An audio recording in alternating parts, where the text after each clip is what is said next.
But if they try to get creative, oh my gosh, the Chiefs are gonna blow their stupid ass out. Wow. The Bears let the Cowboys put up 49, and you're saying they have a better offense than the Dolphins with Tua? If there's ever been a must-win game for the Packers, Yeah. it's this one right here. I'm like, ha ha, bye bye, Zach Wilson. You about to get obliterated. Raiders team had the flu. It wasn't Michael Jordan. And don't let the Saints fool you. Let 'em in, passing out the medicines. We've been on that rock star regimen, knowing that I'm heaven sent, higher than I ever been. What's going on? Welcome to Totally Blitzed Podcast. Today we're talking week 9 of the NFL. And to be honest, Kev, I'm just time has flown. But as always, go down, like, and subscribe. And I'm Paul Pick 'em Win 'em Contra, the drunk gambler, and I'm joined with It's crazy that you said times flow, man. I fucking love the flying back because I like to cover the playoffs. I'm a playoffs podcaster. You feel me? Can't wait for the games to go from 13 to 8, from 8 to 4, 4 to 2, and then our last big Super Bowl. Love to see that shit. But motherfucking, this is your boy Kev Waterboy, your boy, aka the Don Pye, also known as the motherfucker on your screen right now. And we got to talk week 9 because there's some spreads on this one. I want to say like not counting just last. If you don't count just last, if you count last night too, there's a couple of like real big double digit spreads and shit. Like it's looking like God damn. the Chiefs and Buffalo both have double-digit spreads. I think deservingly so. They both been well-oiled machines this year. Yeah, they earn their spreads. Yeah. Oh shit. But I mean, just take it as a grain of salt. But one of them spreads already didn't hit. We had the Texans covering plus 14, still gets the L, and the Eagles. I mean, they just kind of kept the same shit going on the whole game. They scored 7 points every quarter. 7, 7, 7, and 8. Like they just kept a nice steady stream of points. Whereas Texans, I felt like came out kind of hot, came out good, and then one Davis Mills pick, cashed that prop, and then another Davis Mills pick in the worst possible time, and that was all she wrote for me. Bro, that fucking Eagles defense is something else because like they're giving the Texans came ready with a great game plan and they kind of kept the game close, especially in the beginning, leaving the score at halftime 14-14 after the missed field goal. But that Eagles defense is something else. Just Bradbury getting the pick, CJ Gardner getting the pick. You got 5 of them fuckers this year leading the NFL, I believe. Yeah, they're not giving up shit all season type shit. And like their defense held the run in bay. They didn't let David Pierce get too loose on their ass. Never really gave up any crazy big plays. I feel like they were just shocked that I think they were more shocked in the beginning that the Texans were actually online. Damian Pierce did break for like 20 or 25. But they just kept Texans at bay. They made them look crazy in the red zone. But Davis Mills did have a couple of throws, like that second throw at that halftime for the touchdown before. That was a great Chris throw. Moore. Yeah, but besides for that, nah. This game went exactly like it was supposed to. Yeah, no, and Texans. I mean, I will give it to them. I thought this might be a team that might give up. I mean, Brandon Cooks didn't play because of personal reasons. He's pissed off, but he is back in the facility, so he should play next week. They probably are gonna fix what's going on there. But He played better without his ass. yeah, I mean, the ball was moving, and I think they're finally like doing what the Falcons are doing, where they're like, let's just run the fucking ball, even if we're losing. We're gonna run the ball because we're really good at running the ball. Not really good. They're not the Texans, at least, are not really good at running the ball. But like, you at least got something. Let's work with it They're now. much better at running the ball. Yeah, y'all are much better. But they have Damian Pierce, big ass, and it's like, okay, well, we at least got one stallion in this horse race. Let's use it. Yeah, but once the Eagles kind of put their foot on the gas, they did like, oh, that shit. And I mean, Eagles. The only reason they didn't cover also is like they just made some untimely errors, like the interception from Hurts, and there was almost another interception for Hurts. Almost had 2 interceptions, and like both of them weren't like the best looking throws. And he had a fumble now. Yeah, and yeah, so like the Texas defense was stepping up. So I will give it to them. They still have a little fight in them. They're not going out like some bitches. They at least are trying to win games still. On to Sunday night, not night, Sunday football slate. I mean, save the best for first. We got the Bills versus the Jets. Bills are laying 11.5 points. This is the big ass spread you were talking about earlier, bro. I'm like, ha ha, bye bye, Zach Wilson. You about to get obliterated. And it's crazy because, like you said, the Bills have been well-oiled machines. 11.5 points is in a lot of situations, except for the Bills versus the Jets. But at the same time, this is a divisional game. And the fun fact: the Jets defense actually let up less yards per play than the Bills do. But like the Bills just can can create so many turnovers. Nobody really notices. And I mean, one thing I'm gonna point out, I mean, is how bad Zach Wilson is. Like, I'm happy everyone is coming around to this, but Warren Sharp, Pro Football Focus himself, dropped a little thing explaining that Zach Wilson has had the most time to throw the ball. He has, like, out of every quarterback this year, and he has the worst passer rating in the history of NFL since the start of football for any quarterback that has over 3.5 seconds to throw, which is a long time because he's averaging over 3.5 seconds when he throws. Like, he's getting protection, and yet when he has more protection, he's even worse. It don't make like he's terrible. Bills are does I mean 11.5. I mean, I don't think it's big enough. That's your homie, man. But nah, I mean, this team isn't really shit. I mean, there's nothing that they can really do that matches up well against the Bills.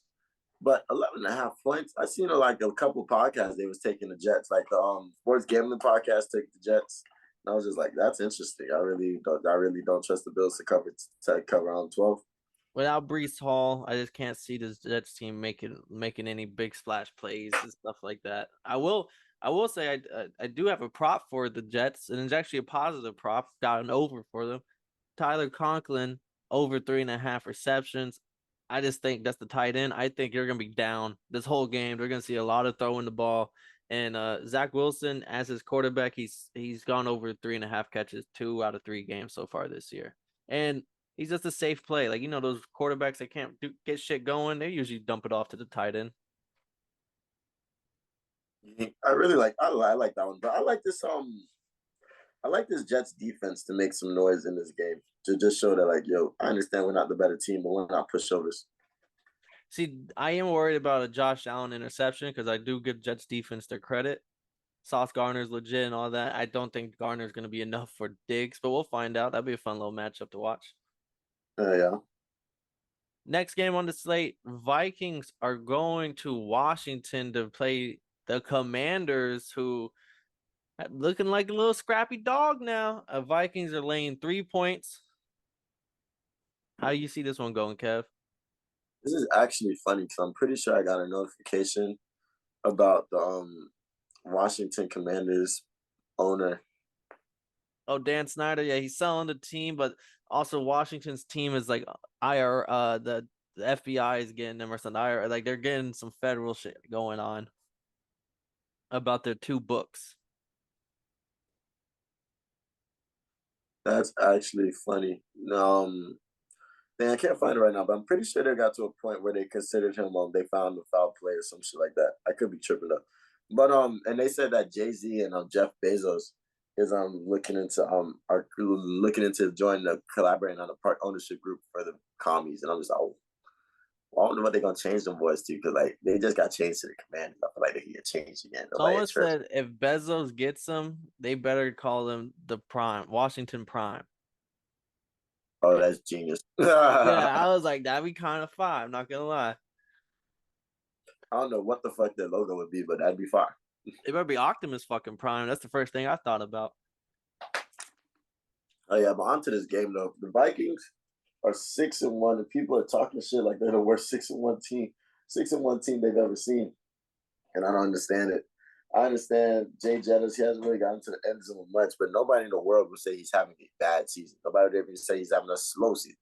He's just having one of those Julio Jones ass seasons. He's like, I'm number 1 in this, I'm number 2, 3 in this, but motherfucking, I'm just number 15 in touchdowns. Like, it's insane. There's backups scoring more than me right now. But besides for that, this team is nice. They just traded for Hawkinson, didn't they? Big TJ, yes sir. So yeah, so they're only trying to make the offense more explosive. You already got Dalvin Cook and Alexander Madison backing them up. So, like, I just wanted to see this offense explode in this game and show that, like, yo, we're one of the better teams. Like, we're the better team in the NFC North. Packers ain't got shit on us. So let's show that we're going to go into this playoffs. We're probably going to win a couple games. I will. So one of the reasons why I'm one of the believers on why the Vikings aren't as good, their offense is good and they only got better over the weekend. That's for sure. But their defense is bottom. They're literally the fourth worst pass defense. And that's where, like, Kyler almost had it until he threw the interception. But, like, when he rolls up against some of the better offenses and it gets into a shootout, how are they going to look? I don't know. But my whole being in my body is just telling me to take the commies here, bro. One thing I did do, because I looked to see when the Vikings, who is next on their schedule, because I thought they played the Packers next week. Like, maybe look ahead spot against the Packers because of division rivalry. Nope. They got the Bills next week. So now I'm thinking, I was like, oh, they're definitely not worried about the commies this week. They're thinking about the Bills. They're looking ahead. And the commies, they're going to be that, because there's always one random team that me and you didn't even think about to win the game, an underdog of the week type shit. And I think that's where a lot of people are going to be back into Vikings with money. Like, oh, yeah, Viking 3 points is all it is. Only 3 points. Oh, they should destroy the commies. And then I think Tyler Heineke just fucking finds himself away with Scary Terry. Like, the fourth worst pass defense, Scary Terry, I think, is going to get something over the top a few times, especially if it's a close game in the fourth. We know what them boys are made of right now.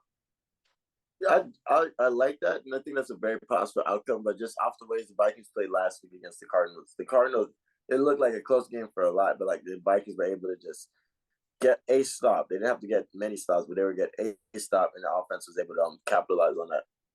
All right, now it's gonna be a good game. I could be dead wrong, and Kirk Cousins goes and torches this terrible Commanders defense, and Heineke can't keep up. But I have not rode the Heineke train this year at all, and I was big on the Heineke train last year, so I feel like I have to go back to my dude. Nah, it's because of what we saw that nigga do last week. That boy was on some shit. We kind of lit right now because I almost picked their ass if it wasn't for my dog Jay Jettis. Two props, both Scary Terry. Scary Terry over 66.5 yards, and Scary Terry's longest catch to be over 25.5 yards. With Heineke, his longest catch back-to-back games was like 35 and 40 something. Like, he just finds a way to get open, and that's all you need to go over 66 receiving yards. So I'm kind of just bringing that together. Next game, Packers versus the Lions. Here we go, divisional matchup. Packers laying 3.5 points. How do you feel in here? The Lions are at home underdog. If there's ever been a must-win game for the Packers, yeah, it's this one right here. Like, this is to show that they figured it out. They got, because their offense looked great against the Bills last week, and that's an amazing defense. So this shows that they're figuring out in the mission world. They get this dub, and they can pick up some momentum because the NFC is still wide the fuck open right now. Yeah, no excuse for the Packers here. They got to pull the trigger. And the Lions, I want to say, was it the Lions that they said is 32, like a genuine 32, like that 32 yes. in the DV, 32 in the passing, and 32 in the rest. Like, it's straight up 32. Worst defense NFL by far. We just saw Tua scorch them boys. I mean, Swift isn't 100% either, so that's another. At the Packers, Rodgers owns them, and I think that's as simple as that's a gut play. I like the Packers a lot here. I want to say he has like 50-something touchdowns, 6 interceptions, and 6,000 yards against the boys. Yeah, owns them. Fucking if he summers in Chicago and he winters in Detroit. There you go, skiing in Detroit. But I got Goff under 249.5 passing yards. I thought that was crazy high for the second best pass defense in the NFL, only letting up like 180 yards. And then Aaron Jones over 3.5 catches. That's just Aaron to Aaron has been something that's been consistent all year. And we already hit on how bad that defense is. I'm really expecting them to kill them boys when it comes to them running game. I really expect A.J. Dillon and Aaron Jones to really take off and help Aaron Rodgers out this week. Next game, we have the Chargers going to Atlanta to play your Dirty Birds, Kev. Dirty Birds are a 3-point underdog. And I'm going to point out, injury report, no Keenan Allen, no Mike Williams, and backup tight end Donald Parham, who's really playing 50% of the snaps, also out.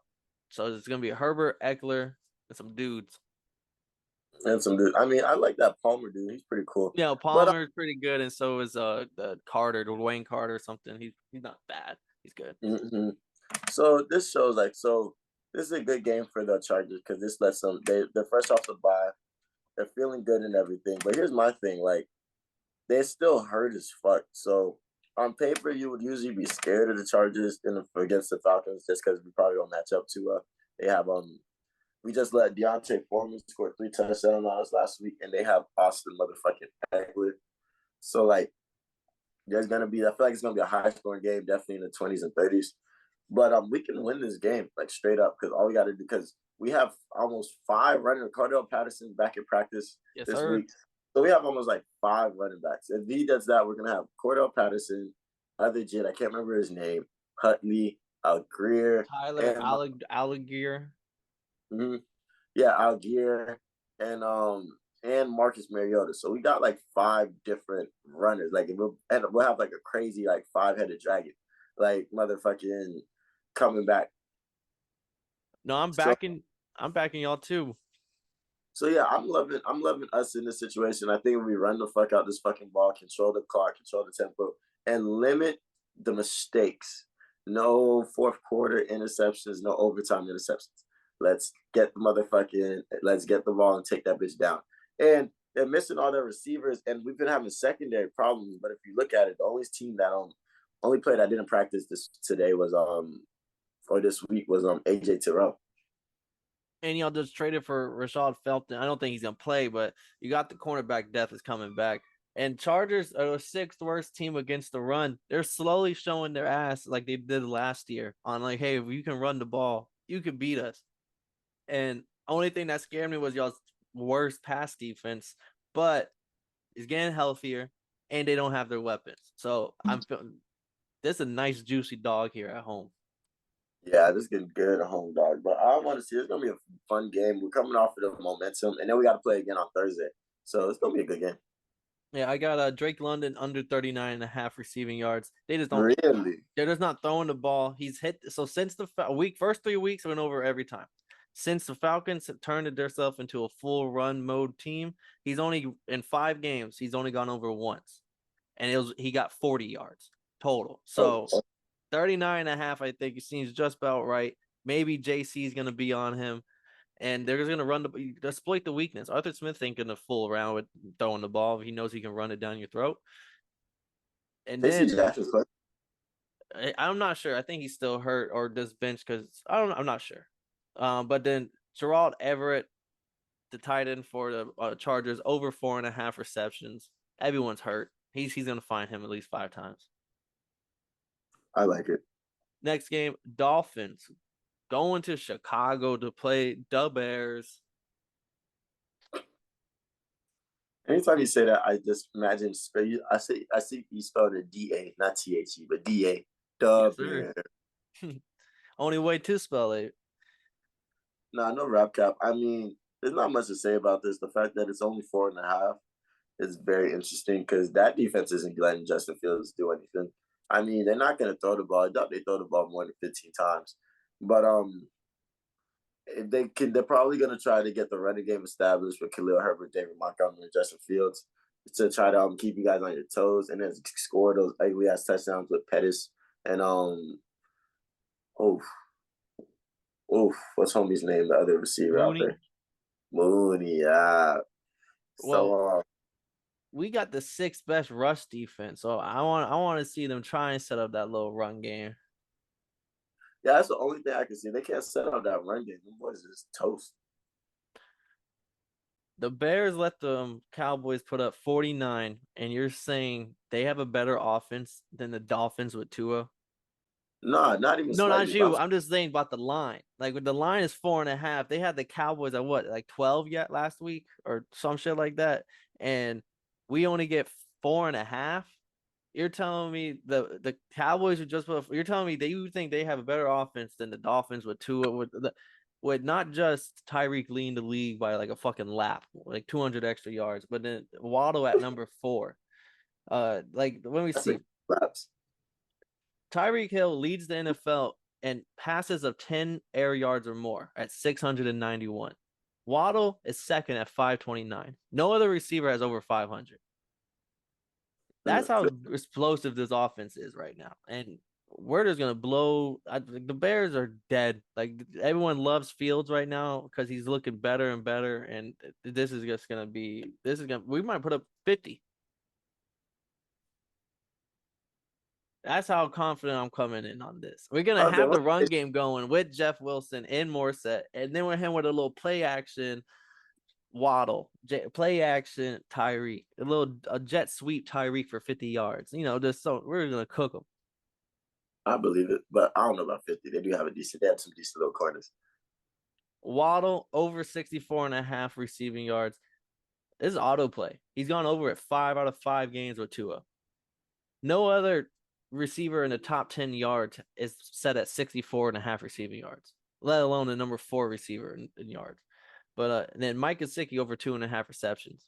I mean, 3 for 3 since he's been not on the trade block anymore. Gonna keep it rolling. Mike Gesicki was on the trade block for what? He don't block. But now that we're just saying fuck it, let's just air it out. Fuck it, we'll just get another receiver in there with Gesicki. Yeah. Raiders versus the Jaguars. This one, I had the hardest time picking. I'm not gonna lie. All the games, this was the hardest one for me to pick. The Raiders are dead. Yeah, I just kept coming back to that. The Raiders are dead, but the Jaguars are fucking walking zombies. They've been dead for a minute. You feel me? So I don't really trust this Raiders defense to make force Trevor Lawrence to really do some stupid shit. So I think this is the Jaguars' game to lose. If they want to lose, if they don't come in here explosive, if they don't come in here running that bitch with ETN, if they don't come in that bitch with Trevor Lawrence, at least getting like 2-something against this Raiders defense that is pretty lackluster. They just let Andy Dalton torch their ass 24-0 not too long ago. So I think it comes to them. They got to use it just comes to them. And then the Raiders on their side, offensive side, they got to run the ball with Josh Jacobs. They could do that and limit them mistakes. They could. I don't know. This is a tough one because I really want to pick the Raiders, but the Raiders suck. So that's what made it so hard. They both are just so bad right now. Which one you take? You taking the Jaguars, aren't you? I'm taking the Jags because the one thing that I can just say about the Jags is they've been in every game this year. Like the 1 yard play against the Giants, 1 yard away. Last week in London, it was a close game. They only lost by 7. They had the lead for part of the game. Whereas the Raiders, I can't say the same about them. There's been games where they just weren't in it at all. And you don't know what team's showing up every weekend. Yeah, I think this Raiders team is just deflated, and they know the season's over at this point. Like it's gonna be hard to get up when you know like the Chiefs are in your division, the Chargers are in your division. I thought you said it was. I thought you said it was hard getting it up. I was about to say, God damn. We're gonna call it the Derek Carr dysfunction, not erectile dysfunction. Derek Carr dysfunction. But yeah, I'm taking the Jags. I don't know if are you riding the Jag train too? Oh, I want to take the Jags so bad, but the Jags love to fuck up games when I pick them. Who's the favorite? The Raiders are favored by like a point or 2. Those are pick up and they're in Jacksonville. Yep, they are in Jaggy World. Oh man, so yeah, I guess we'll take the Jags as a home dog. I wanted to take the Raiders in this one, but we'll take the Jags as a home dog. I'm taking Marvin Jones over 35.5 receiving yards. Bad Raiders pass D. Like they let shit over the top, and that's Marvin Jones' bread and butter. Is a long ball over the top, and he's coming off 0 yards last game, and he went shutout 2 weeks ago, and then he came back with a 100-yard game. So I'm just grinding that one. No, I'm gonna take the Raiders. Let's keep it. I wear nothing but curl activated and Raider gear. All right, we got the Patriots versus the Colts. It is -6 now. The line moved a lot. It was like -3.5. Now it's like -6 on the Patriots to win. I'm riding the Patriots. Like this is as simple as Belichick versus the rookie quarter. I know he's not a rookie, but it's his second year. His first official start was last week, so he's basically a rookie. And this is Belichick owns simple-minded quarterbacks that aren't ready for the NFL yet. No Jonathan Taylor, and they traded away Nyheim Hines. So how much is Zach Moss, who they just traded and got, really gonna do? And how much is like Deion Jackson for fantasy might be good play, but in real life, the Patriots are just gonna steamroll these boys. No, Jonathan Taylor. He's really been battling a lot of injuries this season. It's not y'all's fault. This is arguably is the worst O line in the NFL. And Matt Judon is like tied for first or second for the most sacks with 4.5 or something like that. So, or 6.5. So, bye bye, Sam Ellinger. Yeah, R.I.P. Yeah, I got the Patriots too on this one. There's nothing to really talk about. Next game, fun little game here. Panthers versus the Bengals. How do you see this? You got Joey Beasy versus the Panthers with PJ Walker. Joe Beasy coming back after being terrorized by Myles Garrett and the motherfucking Browns' relentless defense last week. And I think the Panthers have a defense. They showed that their defense could get picks. Last week they showed what they get two, one very clutch in the fourth quarter. I didn't see too crazy a pass rush. I didn't feel like this Panthers team was really keeping Marcus Mariota on his toes, and I think that's going to be their downfall. Like if you're playing coverage and you're really trying to let these boys you let Joe Burrow figure it out without being crazy rushed. Like he doesn't get because he's used to getting sacked 5 to 7 times a game. Like he's used to being on the floor and still being like, all right, man, let's finish this drive. Like nigga, what? But out your mind. No Jamar Chase. So T Higgins, Boyd, and what's their Hayden Hurst? No, Hayden Hurst is yeah, that's in the tight end. So I think if they can sit down, figure it out, you got motherfucking Joe Mixon, who was getting mixy last week, found the run game and the pass game. They just got to play it slow, and if their offensive line can block, I don't see the Panthers really doing anything. I like the Panthers. And they got what? I like the Panthers defense though, because the Bengals, I'm forgetting to talk about it. Their O line has gotten better since those first 3 weeks, but they're still beatable. Like you saw what Myles Garrett did. So this Panthers team is just, I don't know if I should go against them or root for him right now. I fuck with PJ Walker. And I would talk shit. I said, "Oh, we're not worried about him airing out the ball against like that's not how he's gonna beat teams." Or then fucking the same week against y'all, like that's literally how they won the game. They're airing that bitch. Like he started to throw the ball some more. DJ Moore got involved. Fuck it. You went the Bengals, right? Yeah, definitely. I gotta play the Panthers. They fucking boys. I'll take the Panthers here. Like I think Trey Henderson is questionable. I'm not sure if he's playing.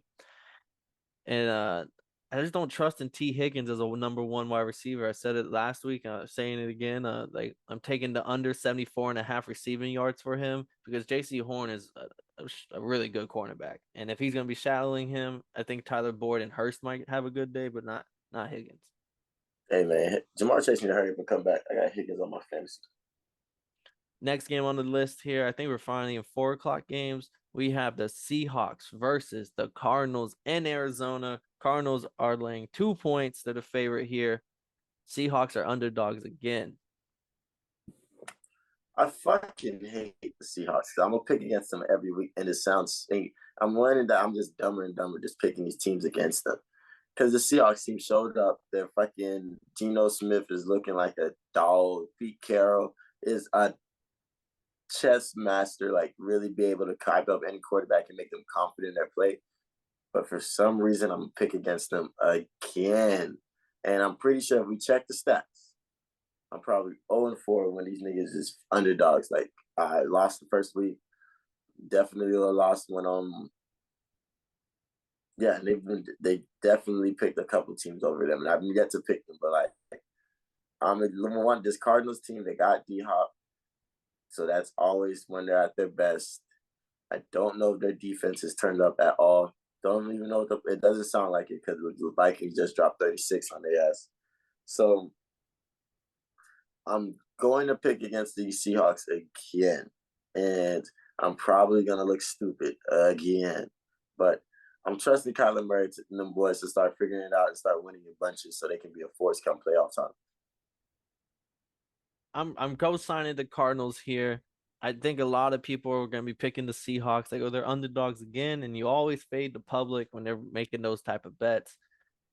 Cardinals would so they played earlier this year. People keep bringing it up. Seahawks won 19-9, and the Cardinals offense didn't score anything except for a field goal.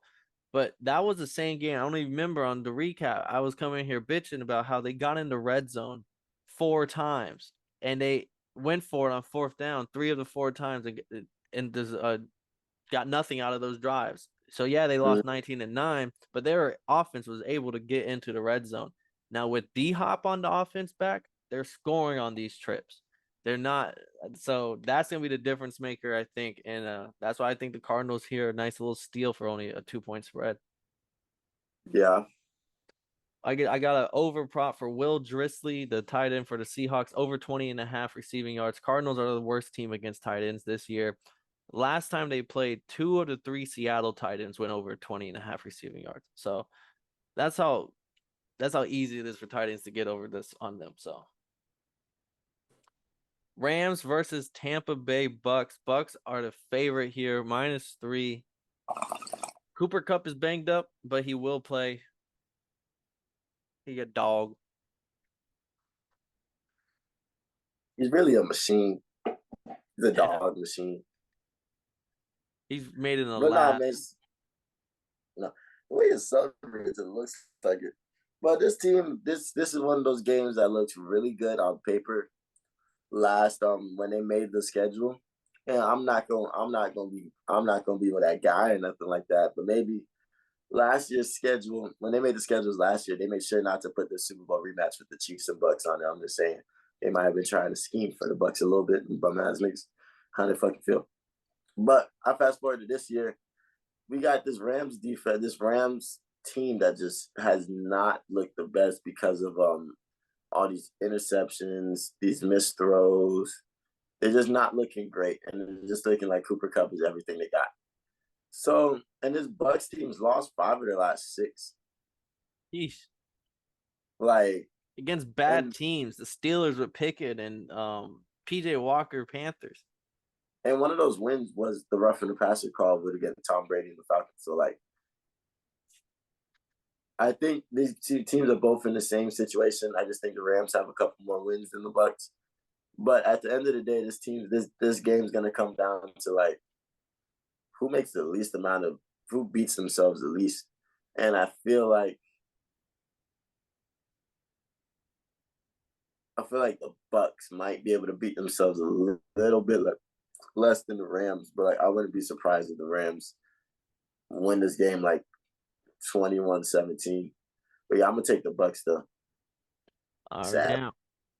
I was hoping you was always gonna go against your booty Pirates. I'm taking Tampa as well. It's literally a mirror matchup of 2 teams with bad O lines but with really good D lines that can get a pass rush going. So it's gonna be who doesn't throw those interceptions. And one thing I know about that boy Stafford is he is gonna be throwing them interceptions, and he's gonna throw them pick sixes every time. And Bucks revenge game from the playoffs last year. That was another thing that helped me take Tampa. Oh yeah, this wasn't the Super Bowl game. This was the NFC. This was the NFC divisional round. I'm tripping. And it was, and if you remember, the Bucks could have went to overtime if it didn't let Cooper Kupp get that fucking 60-yard bomb to set up the field goal type shit. So they might still itching for that. But if Jalen Ramsey motherfucker doesn't give up that motherfucking go route to Mike Evans, the game's over. And all I know, Devin White better take somebody's fucking head off after all the shit people are talking about him and his lack of effort. I better see him at least go kill somebody on the field this Sunday. Didn't he say that? Somebody said that he said that Warren Sapp doesn't know football or some shit. Oh, that's what he was. He was coming at Warren because Warren Sapp called him out about the lack of effort and pulled up some plays, and he said he'll take the C off his chest if he was the coach. And damn. Yeah. So then that's when Devin White barked back that he's called him a stupid idiot that don't know anything about football. Damn. I mean, he did play for the Bucks, but as you know. Let me see. Oh, if y'all didn't know, prop bet autoplay Stafford over half interception. It is still minus 110. It is literally begging you to get the money. Like, it's insane. Titans versus Chiefs.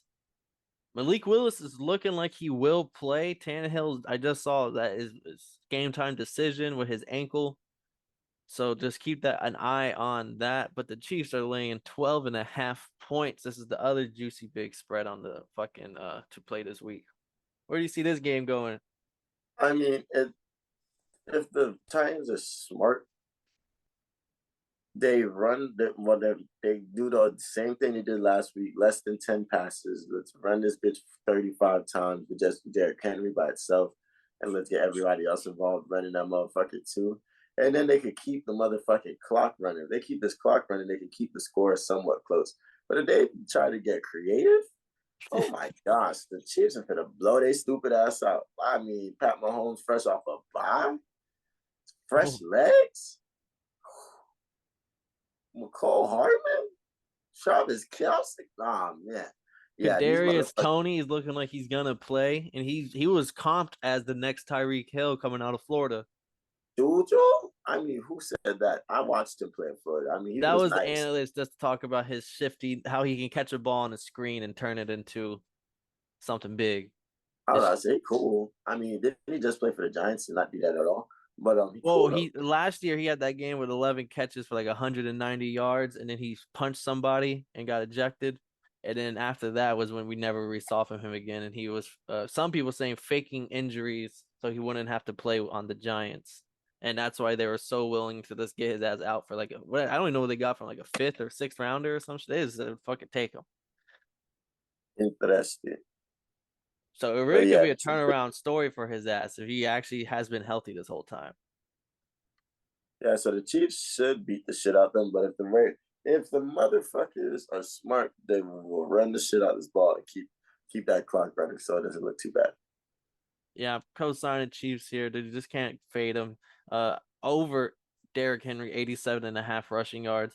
And it is all because we're watching as Derrick Henry does his thing where as the season progresses, he breaks down these teams because they're more tired, they're more injured, and he's just a fucking human truck. Walking truck.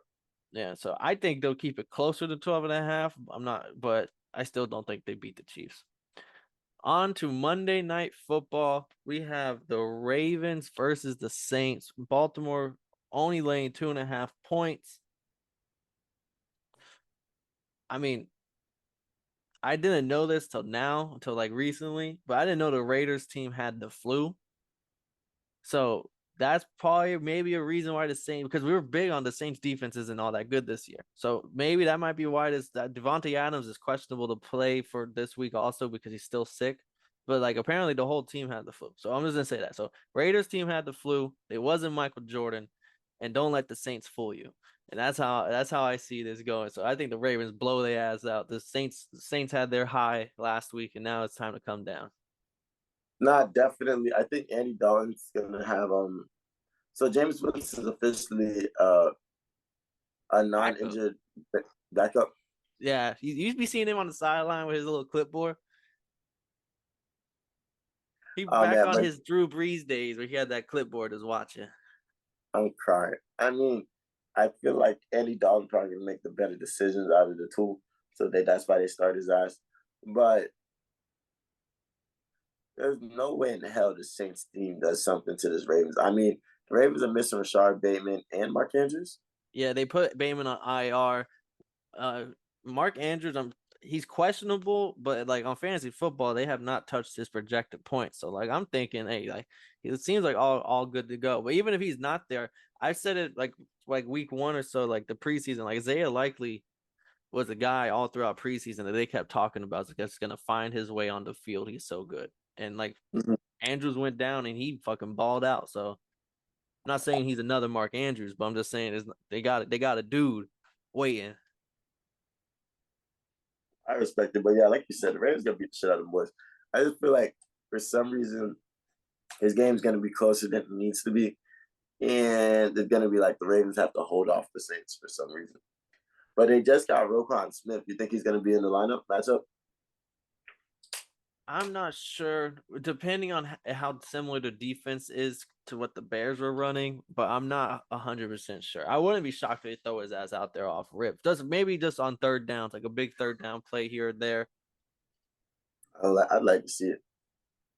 But then, to beat the shit out of the boys. Yeah, and my one prop for this game is Andy Dalton under 239.5 passing yards. Like, I played this prop last week and it hit. I don't know why they keep putting it at 240, basically. He's only gone over that one game against the Cardinals after he threw those pick sixes. His best last week was his best week on, like, according to everyone's standards. He only had 229. Like, he's not hitting 240, guys. He's going under. Yeah, Humphrey's gonna have something to say about that. Yeah, unless them boys just fucking run into each other or some shit. But on to everyone's favorite part. We've been on a roll recently also, so let's get into the locks and dogs of the week, Kev. So we can't fuck up the rhythm. We gotta have you go first to keep the mojo going, Kev. What are your locks of the week? I mean, I'm definitely taking the Ravens over the Saints. That's free money in my opinion. The Vikings definitely. Are the Vikings home? The Vikings are away. I was hoping they are 2-1 in away though, so they've been playing pretty good. Nice, and then I like the and then I'm gonna take my Dirty Birds as a motherfucking dog, just off the fact that the Cardinals are 3-0 on away. At home, they haven't really been that shit, and hopefully our secondary holds up against their beat up receiver core. Yeah, all right, damn, already. I like those. First lock, Patriots. This is the Sam Ellinger is that quarterback. This Bill Belichick, Matt Judon, this defense, and the running of Vermont Stevenson. The boys are gonna get it done. And honestly, I don't think Bill Belichick just doesn't like the Colts off rip. So next game, another team that they don't like.